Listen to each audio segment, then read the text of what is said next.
여러분 안녕하십니까. 아침의 매일경제입니다. 저는 이상훈입니다. 봄을 앞두고 막바지 한파가 무척 매섭습니다. 이번 추위는요, 금요일이나 돼야 풀린다고 하니까요. 며칠간, 당분간은요, 두툼한 옷차림으로 집 밖을 나서시는 게 좋겠습니다. 자, 그럼 일면 기사부터 바로 출발합니다. 먼저 매일경제 보시죠. 매일경제 일면 톱 기사는 대선인데요. 사법과 관련돼 있습니다. 대선 날 사법 권력도 판이 바뀐다. 이게 무슨 소릴까요? 자, 그럼 새로운 대통령, 아직 취임은 아니지만 뭔가 당선이 된 거잖아요. 그럼 그 이후에 어떻게 될 것인가 이겁니다. 자, 향후 5년간 13명 대법관이 교체가 돼야 됩니다. 대통령이 최종 임명하는 거죠. 그리고요, 헌법재판관도 9명이 교체가 된다고 합니다. 앞으로 5년 동안. 그렇다면은요, 대통령으로서는 막강한 권한을 행사할 수 있다. 이런 얘기가 됩니다. 차기 대통령이 대법원장 그리고 헌법재판소장까지 임명하는 이례적인 일이 앞으로 기다리고 있다는 겁니다. 다음은 한겨레 확인해 보겠습니다. 자, 어제 TV토론입니다. 대선 후보 사자 TV토론 세 번째 맞이했죠. 자, 어제도 알선 공방이 있었는데요. 이런 제목을 달았습니다. 대장동 녹취록 그리고 법카.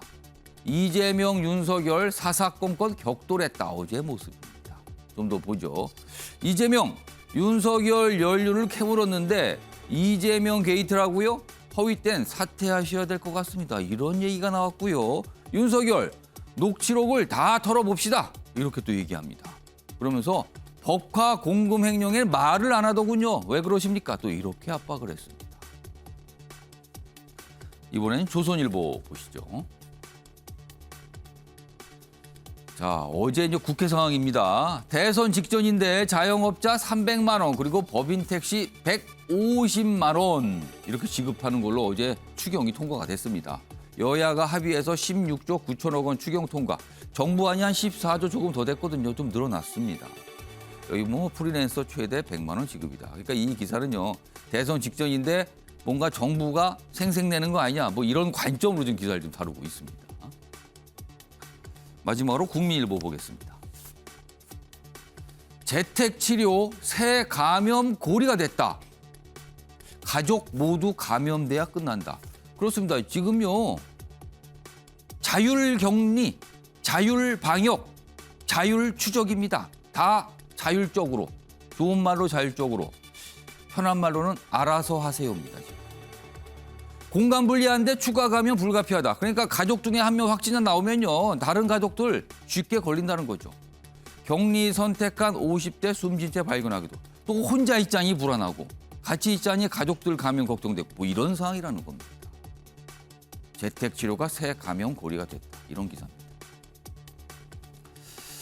자, 지금까지 일명기사 짚어봤고요. 오늘도 뉴스의 의미를 깊숙하게 짚어주시기 위해 네 분께서 자리하셨습니다. 한 분씩 소개해드리겠습니다.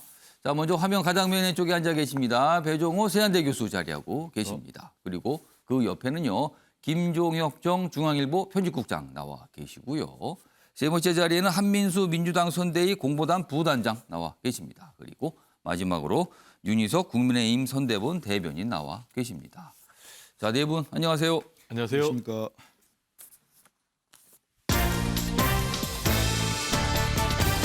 오늘 다룰 주요 이슈들을 한눈에 보실 수 있습니다. 아침을 여는 키워드 4가지가 화면에 준비되어 있습니다. 2월 22일 화요일 순서입니다. 첫 번째 키워드 보시죠.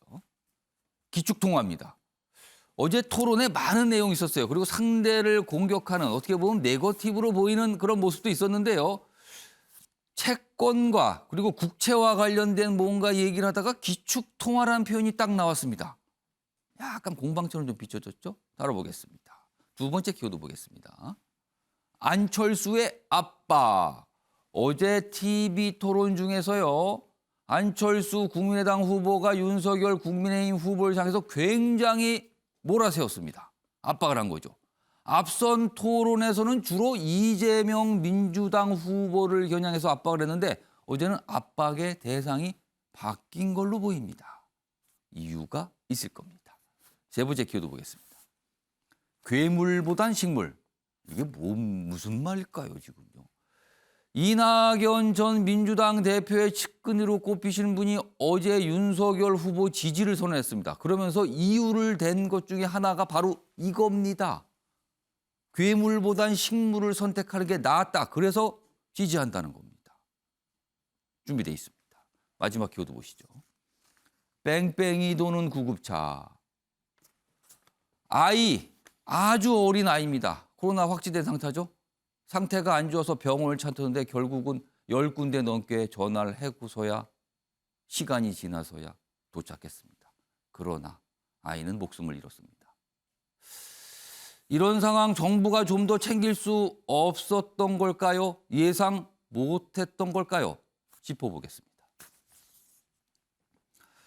자, 아침에 매일 연대 첫 번째 이슈는요. 어제 있었던 대선 후보 토론 얘기 좀 해보겠습니다. 세 번째죠. 사자TV 토론은요. 그리고 어제는 첫 번째 중앙선거관리위원회가 여는 첫 번째 토론이었습니다.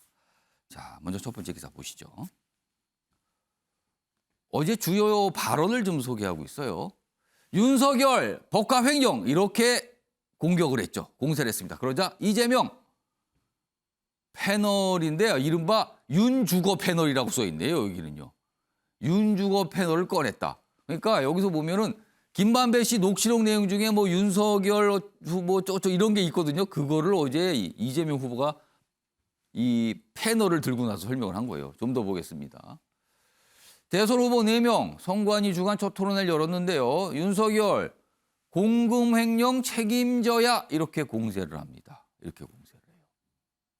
그러자 이재명, 김만배 녹취록 맞대응했습니다. 그래서 대장동, 벅화 등등등 이런 걸로 의혹으로 난타전을 벌였다 이런 얘기입니다.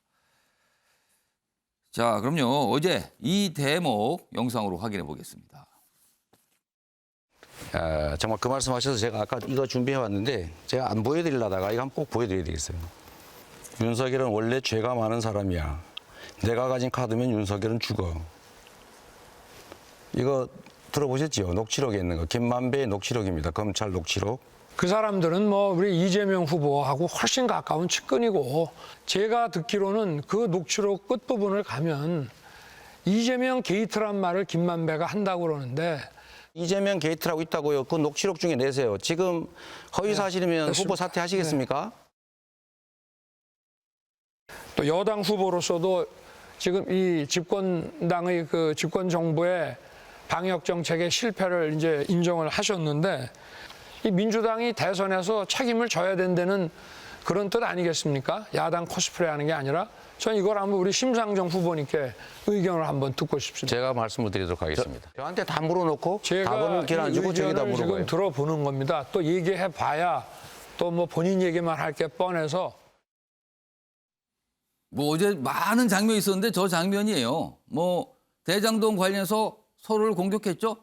각 정당, 각 성대위에서 지금 논평을 내는 내용과 뭐 크게 다르지 않습니다. 어제 토론회 그 모습 나왔었고요. 그리고 질문과 답변, 왜 발언기에 안 주세요? 뭐 이런 것도 신경전을 좀 벌였습니다. 어제 모습이었고요.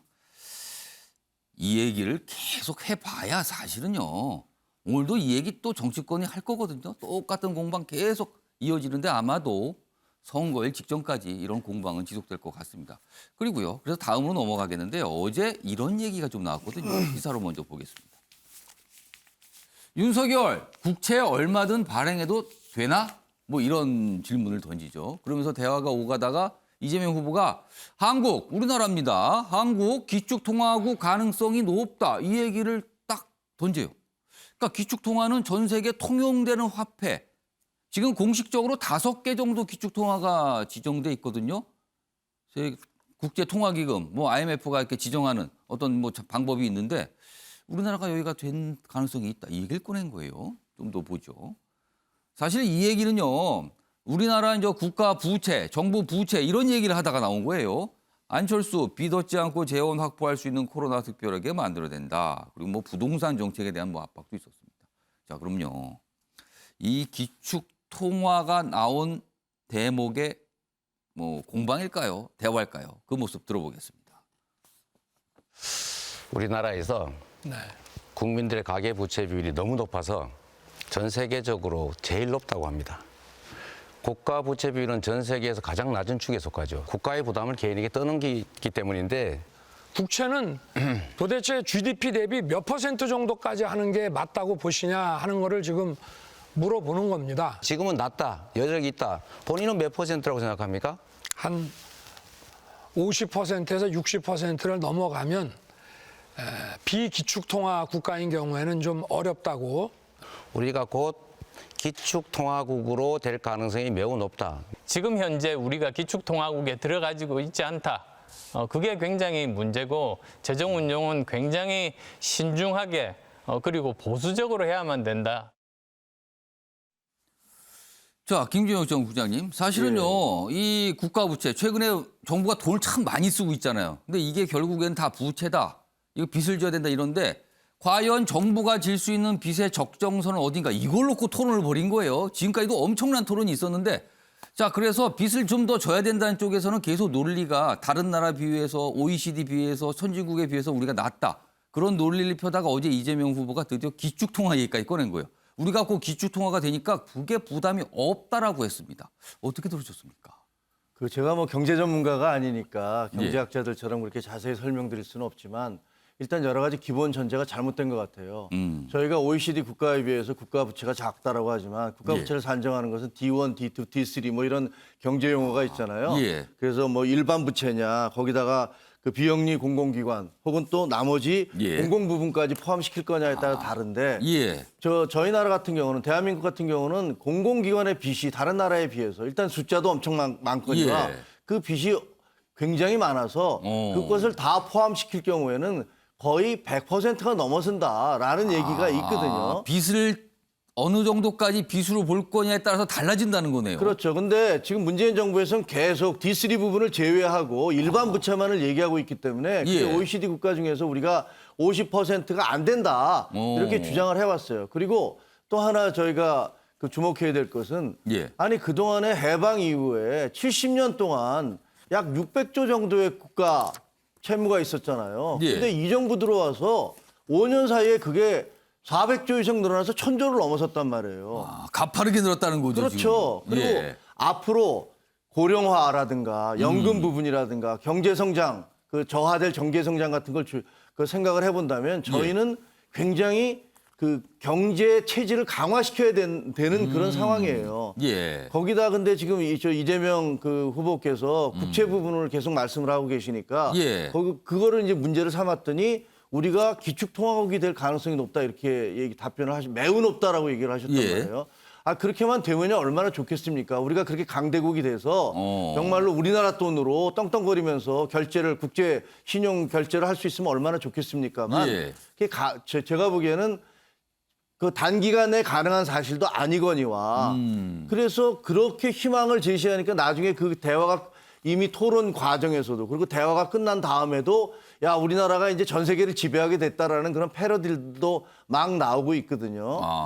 저는 조금 글쎄 국민들에게 희망을 주시는 거 555 전략이라고 해서 5만 불 그리고 뭐 주가 5천 그리고 5대 강국 이런 희망을 주시는 건 좋아요. 그런데 근거를 좀 제시해 주셨으면 좋겠고 이 어려워진 코로나 이후에 경제 상황이 굉장히 어려워질 텐데 이 어려워진 상황에서 그걸 어떻게 이루겠다는 것인지 그리고 한국이 기축통화국이 될 가능성이 매우 높다라는 그 근거가 무엇인지에 대해서 좀 구체적으로 밝혀주셨으면 좋겠다.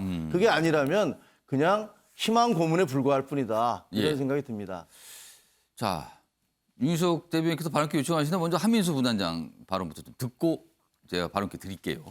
그러니까 어제 이 정부 부채, 뭐 정부 부채가 나라가 질 수 있는 빚 이게 얼마만큼이 적정선이냐 이 토론을 벌인 거예요. 그러면서 기축통화국이 될 거니까 근거가 더 있다 이렇게 된 거 아닙니까? 좀 어떻게 좀 들으셨습니까? 그리고 어떤 맥락에서 나온 겁니까 이거는? 일단은 우리가 지금이 아무런 문제가 없는 아주 평화로운 시대랄지 코로나라는 진짜 팬데믹 엄청난 위기가 오지 않았습니까? 우리 국민들이 많이 힘들어하고 심지어는 극단적 선택을 하는 분들까지 나오는 상황에서 지금 우리도 좀 나름대로 여기에 대해서 재정 투입을 해야 되는 건 분명한 사실입니다. 주요 국가들이 대략적으로 지금 국가 부채가 한 110% 정도 되고 있어요. 근데 우리나라 같은 경우는 50%가 아직 안 되고 있거든요. 근데 재정 관료들은 이게 마치 50% 밑으로 하는 게 뭐 절대 선인 것처럼 잡고 예. 있는데 그런 부분들에 대해서는 다시 생각하는, 새롭게 생각하는 게 필요합니다. 그렇죠. 지금까지 그 논쟁이 계속 이어왔어요. 그렇습니다. 예. 근데 이거를 그러면은 다른 주요 선진국들, 그러다가 이제 기초통화국까지 나왔는데 주요 선진국들이 110%까지 국가 부채가 올라갔고 재정 투입이 이번에 코로나로 한 15% 가까이 썼습니다. 예. 우리가 한 5% 썼거든요. 예. 한 3분의 1 수준밖에 안 됩니다. 뭐 남미 국가 수준이라고 하는 얘기가 있지 않습니까? 국민들이 힘들어하면 당연히 재정을 투입하고 세금으로 그거를 국민들의 삶을 낫게 해주는 게 당연한 거고요. 그다음에 또 한번 말씀드리면은 뭐 김 국장님도 말씀하셨지만은 이제는 우리가 좀 자신감도 가질 필요가 있을 것 같습니다. 우리가 뭐 경제력은 10위, 군사력은 세계 위, 6위, 문화 콘텐츠로 따지면 그것보다 더 위라는 거 아닙니까? 그리고 그래서 이재명 후보가 5대 강국에 들어가겠다는 청사진까지 제시하지 않았습니까? 그건 불가능한 일이 아닙니다. 기초통화국에 대한 후보의 말씀은 최근에 전국경제인연합회라고 있습니다. 정경련에서 이런 얘기를 발표했습니다. 정부가 원화의 기축통화 편입을 추진해야 된다. 그리고 우리 한국이 경제적 위상, 좀 전에 말씀드렸습니다만 경제적 위상을 고려했을 때 자격이 충분하다. 가능하다. 그렇습니다. 그리고 IMF, SDR에 대해서 편입 조건도 충족한 상태다. 우리가 너무 우리 스스로를 너무 낮게 보는 거 그러지 않아도 되고요. 좀 자신감 갖고 하고 그다음에 재정은 투입할 때 투입하고 우리 후보도 여러 차례 인터뷰나 토론에서 말씀드렸습니다마는 또 투입해서 국민이 잘 살아지면은 나라가 부강해지고 국민이 잘 살면 다시 또 세수가 거칠 거 아닙니까? 그럼 그때 또 빚을 갚아가면 되는 것이지 마치 이거를 지켜야만 이른바 재정 관료들처럼요. 무슨 목숨줄도 아니고 이걸 지켜야만 된다. 아니 우리 국민들이 힘들어가지고 지금 쓰러져가고 있는데 이걸 지키기 위해서 다른 선진국도 멀쩡하지 않습니까? 그러니까 좀 더 전향적으로 볼 필요가 있습니다. 알겠습니다. 자, 윤희석 대변인. 기축통화국이 도대체 뭘 의미하는지 모르시고 하시는 말씀이에요. 기축통화국이 된다는 게 우리 의지로 된다는 게 아니라 세계 예를 들어서 원유를 사올 때 우리 돈 주면은 그쪽에서 물건을 주냐는 얘기예요. 그렇게 되지가 않아요. 달러를 줘야 돼요. 아니면 유로를 주든지. 그게 우리 의지대로 됩니까? 여기서 말하는 정경련에서 말하는 기축통화국이라고 하는 얘기는 IMF에서 각 회원국들이 특별 인출권이라는 게 있습니다. 자금 사정이 어려울 때 외화를 갑자기 가져올 수 있는 빼서 쓸 수 있는 건데 거죠. 그 돈을 가져올 때 달러, 파운드, 엔화 등등 유로까지 뭐 위안화까지 있으면 5개.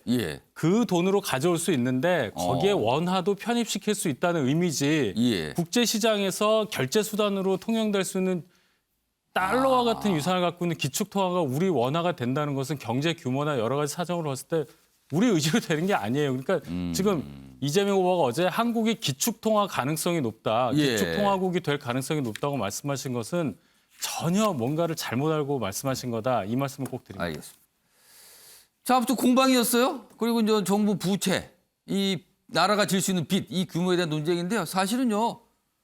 앞서서 많은 내용 중에 네거티브였는데 그거에 비하면 상대적이 굉장히 긍정적인 토론입니다. 이런 토론 후보들끼리 하면서 뭔가 의견도 확인하고요. 뭐 때로는 접점을 찾을 수도 있고. 그래서 이거는 어느 정도 긍정적으로 볼 수 있는 토론 내용이 아니었나 이렇게 좀 싶습니다. 자, 다음은요. TV토론에서 이런 모습도 있었습니다. 안철수 후보가 등장합니다.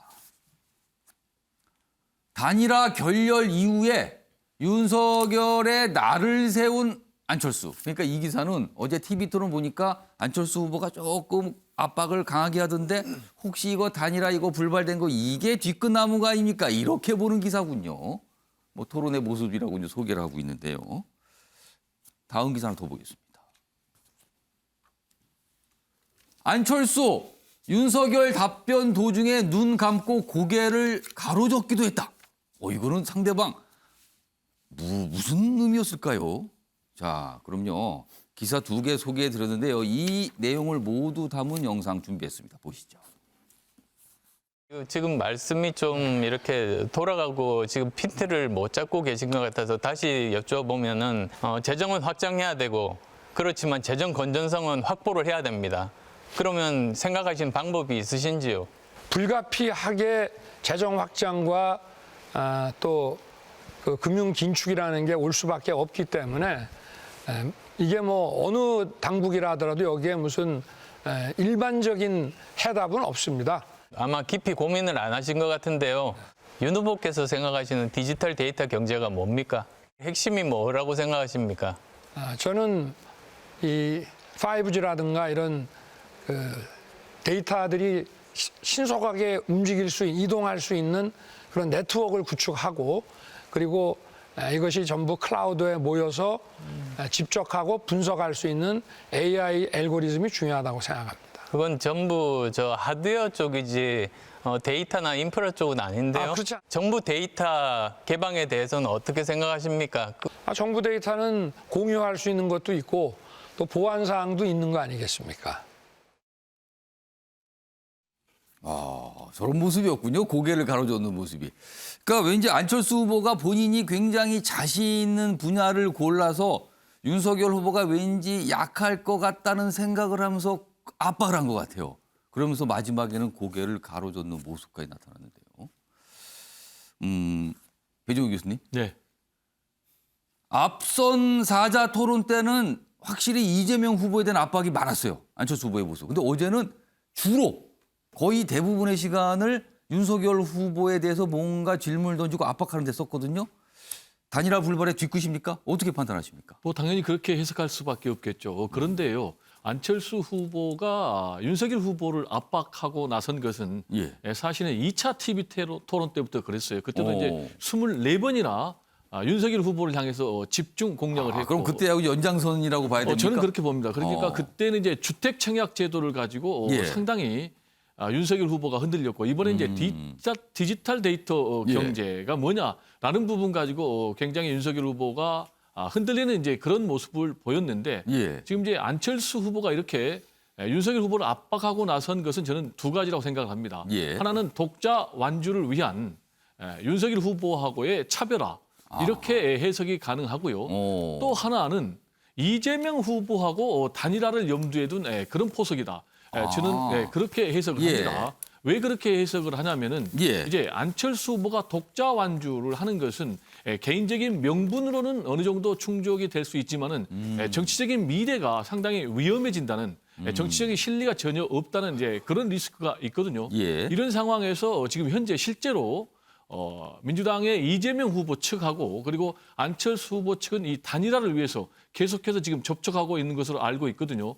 그리고 이제 어제 TV 토론에서도요 공개적으로 이재명 후보가 안철수 후보를 향해서 지금 구시대 정치 체제를 좀 종식해야 되는 것 아니냐. 새로운 인재를 다 포용을 해서 국민 통합 내각 그리고 공동 정부를 구성해야 되는 것 아니냐라고 이제 사실상 단일화를 위한 제안을 한 거예요. 여기에 대해서 안철수 후보가 굉장히 긍정적으로 저는 화답을 했다고 보는데 그게 뭐냐. 양당제 폐해를 얘기하면서 앞으로 다당제로 가야 된다.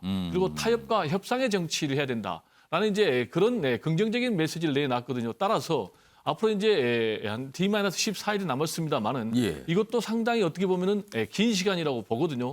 그래서 안철수 후보의 결단에 의해서 얼마든지 독자 완주도 가능하고 이재명 후보하고의 단일화도 여전히 저는 남아 있다. 그래서 이제 과거에 우리가 DJP 단일화를 보면은요 전혀 불가능한 이질적인 정치 집단이었거든요.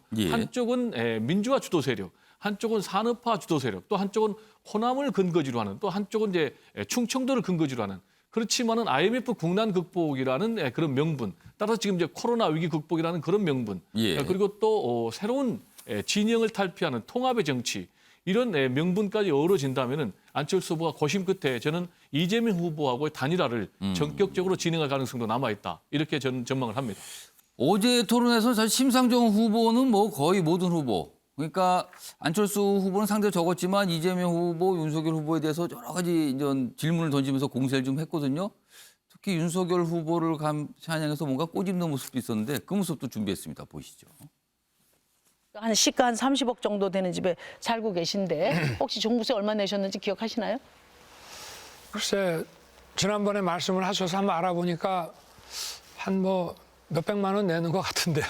종부세 92만 원 내셨어요. 92만 원 내는 다 합쳐갖고. 30억 집에 종부세 92만 원이 폭탄입니까? 92만 원 내시고 지금 뭐 집 무너졌어요? 폭탄 맞아서? 그 재산세까지 다 합쳐서 봐도 한 400만 원밖에 안 돼요. 종부세를 폐지한다는 얘기가 아닙니다. 빚내서 집을 가지고 있는 경우도 그거를 일률적으로 세금 내는 거는 좀 합리적으로 바꿔야 된다. 네, 이런 지부자들 말씀. 자, 이전 토론도 그렇지만 어제 토론도 보면요. 정책 분야에 대해서 다른 후보가 윤석열 후보한테는 어떤 사실관계를 물어보는 질문 참 많아요. 아세요? 이해하고 계세요? 설명해 보세요? 막 이런 식입니다. 어제도 좀 그런 모습이 있었거든요. 자, 윤석 대변인. 안철수 후보 앞선 내용입니다. 안철수 후보가 어제 굉장히 강하게 압박을 했거든요. 아무래도 이 단일화 뒤끝 뭐 이런 게 남은 걸로 보이는데 앞으로 남은 토론 2번 있습니다. 오는 25일 그리고 내달 2일 2번 남아있는데 여기서도 굉장히 거세게 압박한다면 이거 토론할 때마다 사실은 윤석열 후보 입장에서 부담 아닙니까? 안철수 후보가 어제 윤석열 후보를 향해서 많은 질문을 했습니다. 특히 디지털 경제 이 부분을 굉장히 집요하게 물어봤어요. 이제 아까 배종우 의원께서도 말씀하셨지만은 본인의 어떤 차별화, 제갈 길을 가겠다고 하신 마당에 야권 후보로서의 존재감을 부각하기 위해서 그렇게 하신 거다 이렇게 생각을 하는데 예. 뭐 앞으로도 충분히 예상할 수 있는 뭐 그런 행보라고 봅니다. 거기에 대응을 하면 되는 거고요.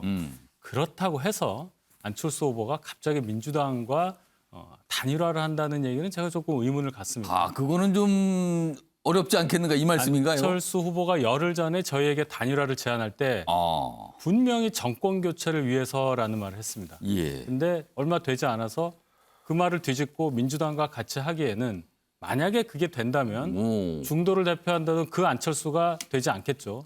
그럼 그리고 정권 이미- 교체가 아닌 거네요. 그러면은 그렇게 그렇죠. 된다면. 그리고 이미 안철수 후보는 민주당과 한번 합쳐지지 않았습니까? 몇 년 됐긴 했지만 이미 한번 경험해본 두 정치 세력이 예. 갑자기 대선 며칠 앞두고 합칠 수 있겠느냐.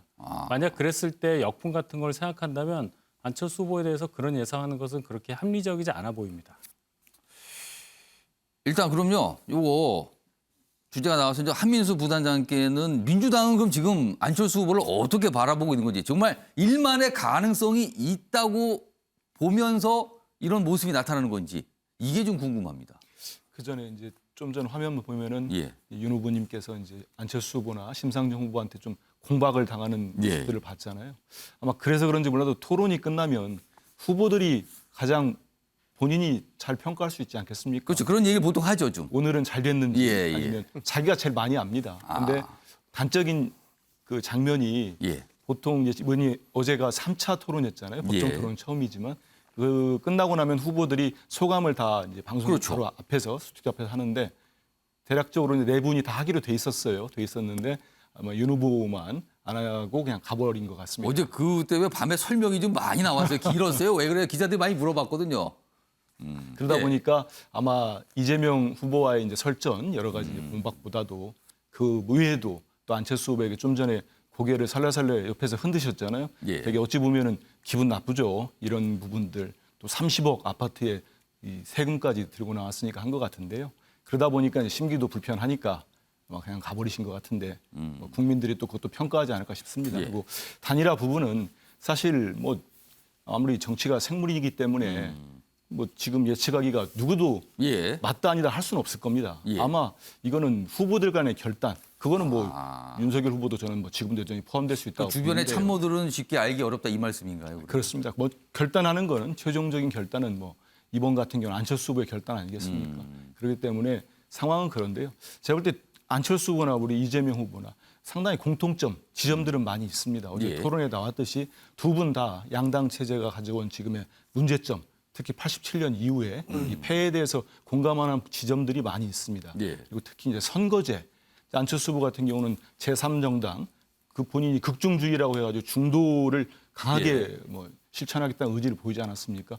그렇게 표방을 했음에도 불구하고 제3당의 존재 가치가 없어진 상황에서 이재명 후보는 여러 차례 양당제보다는 다당제로 가야 된다. 그리고 표의 등가성, 그러니까 연동형 비례대표제가 제대로 정립이 돼서 소수 정당들도 국민들로부터 받은 지지만큼의 의석이 필요하다. 이런 말씀을 계속 해오고 계십니다. 그러니까 예. 정치적 지향점이랄지 그리고 안철수 후보도 최근에 이런 말씀을 했어요. 토론에 가서도 뭐 정권 교체가 최종 목적은 아니다.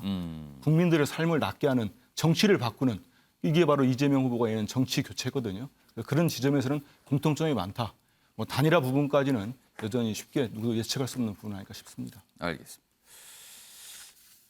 어떻게 양쪽에서 뭐 국민의힘 내부에서도 뭐 완전히 끝난 건 아니다. 아직까지 그런 얘기 있거든요. 예, 김종혁 정국장님. 저는 어저께 그 전체적인 평을 보면 윤석열 후보가 이렇게 축구 선수가 수영장 안에 들어가서 수영을 해야 되는 듯한 그런 느낌을 좀 받았어요. 어쨌든 국민들 모두가 윤석열 후보가 경제 전문가가 아니라는 건 다 알고 있습니다. 그리고 또 축구 선수가 수영장에서 수영하니까 약간 좀 어색하다 이 말씀이셨나요? 뭐 그럴 수도 있죠. 왜냐면 본인의 경험이나 이런 것들로 볼 때 아무래도 좀 그 다른 후보들에 비해서 경험이 적은 건 사실일 거라고 생각합니다. 하지만 이 정부에서 소득주도 성장을 앞세웠던 이 경제 실패라든가 그리고 좀 그와 비슷한 기본소득을 주장하고 있는 그 이재명 후보의 경제 정책이 과연 제대로 될 거에 대해서는 저는 좀 의구심이 있는데 안철수 후보로부터 공격을 많이 당했어요. 그리고 안 후보가 웃으면서 고개를 절레절레 흔들었는데 사실 그런 모션을 쓸 필요는 없잖아요. 그게 이제 동의하지 않는다는 걸 적극적으로 표시하는 걸로 봐서는 그 이전에 단일화가 안 된 것에 대한 불쾌감이라고 생각이 드는데 그럼에도 불구하고 저는 이제 그 안철수 후보가 이재명 후보와 단일화한다라고 생각하는 건 그거는 가능성이 거의 없는 일종의 그런 일이 벌어진다면 거의 코미디를 방불할 것이다 이런 생각이 듭니다. 왜냐하면 박원순 서울시장을 손들어 줬었고 그리고 문재인 후보를 손을 들어줬었는데 안철수 후보 본인이 내가 가장 실패한 가장 후회되는 일이 문재인 후보와 손잡고 손들어주는 일이라고 얘기를 한 바 있고 또 정권 교체에 대한 어떤 국민들의 여망 굉장히 높고 아까 윤희석 대변인 얘기한 대로 본인도 정권 교체를 위해서 손을 잡자라고 얘기를 한 상황이기 때문에 만약에 이재명과 안철수의 단일화가 이루어진다면 과거에 노무현 정몽준 단일화에서 정몽준 후보가 그걸 철회한 다음에 거센 역풍이 불었듯이 그와 유사한 일들이 벌어질 것이다. 라고 생각이 합니다. 이거 배조 교수님께서 약간 답변을 하셨거든요. 제가 1분 정도 드릴게요. 지금 약간 김여정 국장님은 이거는 코미디일 수 있다. 그리고 거세한 역풍이 불 것이다라고 얘기했는데 배조 교수님 아까 설명할 때 가능성이 있다고 말씀하셨거든요. 어떤 의견이신지요? 일단 국민의힘에서는 상당한 이제 충격을 받은 건 사실이죠. 당혹감을 감추지 못하고 그러다 보니까 안철수 후보의 다른 선택을 완전히 배제시키는데 정치는 가능성의 예술이고요. 일단 정치에서 가장 중요한 것은 명분입니다. 근데 명분 가지고 얘기를 하는데 지난번 단일화 제안할 때에도 일단 구시대 정치체제 종식이 1번이었고 두 번째가 정권 교체인데 그것도 묻지마 정권 교체가 아닌 더 나은 정권 교체를 얘기를 했단 말이에요. 따라서 이 명분 아까도 우리 한민수 단장께서 잘 얘기를 했지만은 정치체제를 근본적으로 변화시키는 그런 부분에 대해서 합의가 된다면은 자신의 또 정치적인 미래가 열리는 그런 길이라면 얼마든지 가능성은 남아있다 이렇게 봅니다. 대선까지 얼마 안 남았어요. 3월 8일까지입니다. 뭐 단일화 할 수 있는 시한은 뭐 8일까지 한다면 마지막 날 투표장에 뭐 사퇴했다 이걸 붙이면 된다니까 8일까지입니다. 정말 시간을 많이 늘리면 자 그때까지 과연 여야에서 어떤 모습으로 전개가 될지 지켜보도록 하겠습니다.